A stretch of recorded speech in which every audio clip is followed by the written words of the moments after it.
Hey guys, this is Stay Calm Cursory. So, tonight's creepypasta was originally going to be Ashes, and in fact I've just recorded that story. But due to its length and peculiar format, that's probably going to take a little while to edit.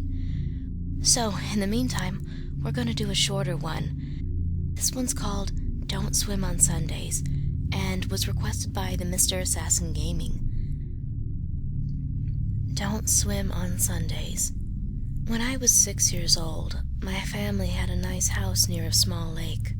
It was a nice private community where little to nothing ever happened. We had been living there for about a month when my grandma decided to come and visit us. My little brother and I were out swimming and goofing around when we saw her car pull up the drive toward our house and raced to meet her. Grandma always had gifts when she came to visit. This time she brought us fishing poles, but for days we couldn't go swimming. Anxious to try them out, my brother and I took off running towards the lake, poles in hand. Around dinner time, Mom called us back to the house to clean up and eat. Grandma had made her special sloppy joes and homemade chocolate chip cookies for dessert. We ate quickly knowing that Grandma would have a new story to tell us. She always had the best stories about how things were created, or why things are the way they are now. For example, she said the reason that a mosquito always buzzes in your ear is to ask if people are mad at them for biting. Or the reason wolves howl at the moon is because the mother of all wolves lost a bet to a clever rabbit and was catapulted up there. Her stories usually made us all laugh until our sides hurt, especially when she would use the funny voices for the characters. This story was different, though. There was no funny animal voices. There was no crazy theory of something coming to existence. This story was scary. Once upon a time, there was a little boy who lived on a tiny island in the middle of a lake. The boy loved to go swimming around his island and would spend hours out there.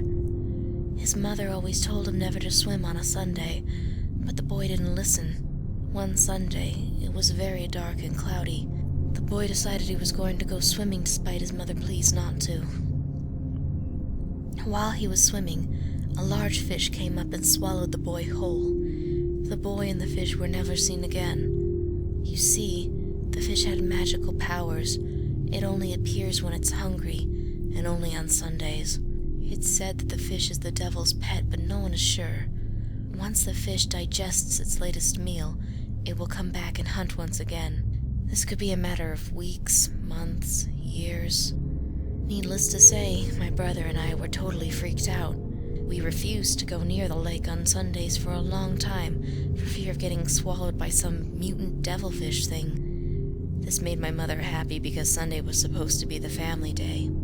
That was when everything went terribly wrong. You see, my dad smoked in the house a lot, especially when he was working on a home improvement project. One afternoon he was applying lacquer to the back deck when a cigarette fell out of his mouth and into the pail of flammable liquid. The deck was covered in flames which spread to the house quickly. We all went running out toward the beach to escape the fire as we watched our home burn to the ground. As we were running, I noticed my shirt was on fire. Panic set in and I sprinted towards the water. I dove in without thinking and instantly felt the cool water kill the flame. It was then that I heard what my little brother was screaming. "Don't swim on Sundays." That was the last time I saw my family.